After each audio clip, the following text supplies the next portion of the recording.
Guys, good morning. So, nagdilig tayo ng ating mga crust na ngayon.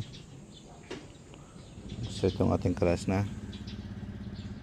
Nagdidilig tayo sa mga foliar, or sa dahon. Ayan, nilalagyan din natin yan ng maliit na fertilizer. Fertilizer para sa dahon. So, ito yung ating mga melasenses. Ayan. Ito yung ating melasenses.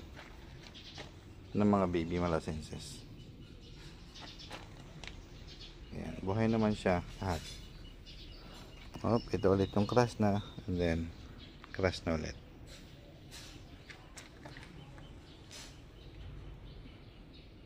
Ayan. Alas 9 na kasi. May araw na.